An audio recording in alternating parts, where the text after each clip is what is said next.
പിതാവിനും പുത്രനും പരിശുദ്ധ റൂഹായിക്കും സ്തുതി, ആദ്യം മുതൽ എന്നേക്ക് തന്നെ ആമേൻ. ഇന്ന് മെയ് 8 വെള്ളിയാഴ്ച.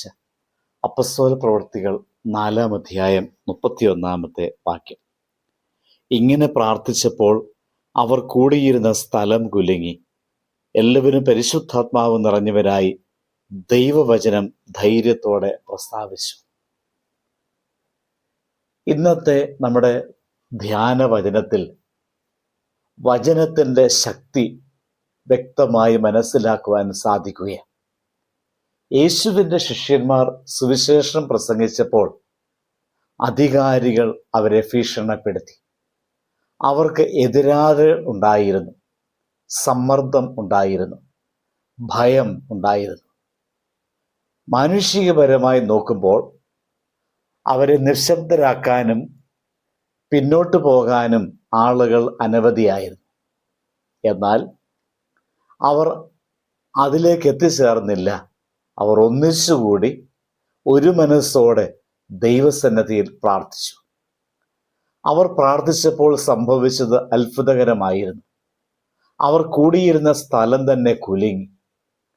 അതൊരു ഭൗതിക സംഭവം മാത്രമല്ല, ദൈവ സാന്നിധ്യത്തിൻ്റെ ശക്തമായ പ്രകടനമായിരുന്നു. അതിനൊപ്പം അവർ എല്ലാവരും പരിശുദ്ധാത്മാവിനാൽ നിറഞ്ഞു. ആ നിറവ് അവരുടെ ഉള്ളിലെ ഭയത്തെ നീക്കി അവരെ പുതുതായ ധൈര്യത്തോടെ നിറച്ചു. തുടർന്ന് അവർ ദൈവവചനം ധൈര്യത്തോടെ പ്രസംഗിച്ചു. ഭീഷണികൾ മാറിയില്ല, സാഹചര്യങ്ങൾ എളുപ്പമായില്ല, പക്ഷെ അവർ മാറി. അവരുടെ ഉള്ളിൽ ദൈവം വലിയൊരു മാറ്റം യാഥാർത്ഥ്യമാക്കി. ഇവിടെ നമുക്ക് ലഭിക്കുന്ന സന്ദേശം ഇതാണ്: പ്രാർത്ഥന നമ്മെ ശക്തിപ്പെടുത്തുന്നു, പരിശുദ്ധാത്മാവ് നമ്മെ ധൈര്യമുള്ളവരാക്കുന്നു. സഹോദരങ്ങളെ, നമ്മുടെ ജീവിതത്തിൽ പലപ്പോഴും ഭയമുണ്ടായേക്കാം. പ്രശ്നങ്ങൾ നാം നേരിടുമ്പോൾ അവ നമ്മെ അടിച്ചമർത്തുവാൻ ശ്രമിക്കും. ചിലപ്പോൾ മനുഷ്യരുടെ അഭിപ്രായങ്ങൾ, വിമർശനങ്ങൾ, ഭീഷണികൾ പോലും നമ്മെ മിണ്ടാതാക്കാൻ ശ്രമിക്കും. അത്തരത്തിലുള്ള സമയങ്ങളിൽ നാം എന്ത് ചെയ്യണം? ഈ വചനം നമ്മെ പഠിപ്പിക്കുന്നത് പ്രാർത്ഥിക്കുക എന്നതാണ്. പ്രാർത്ഥന നമുക്കറിയാം ശക്തിയുടെ ഉറവിടമാണ്.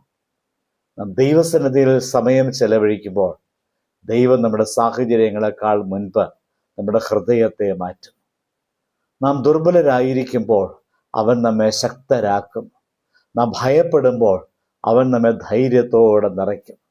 നാം ആശയക്കുഴപ്പത്തിലായിരിക്കുമ്പോൾ അവൻ നമ്മെ വ്യക്തത നൽകുകയാണ്.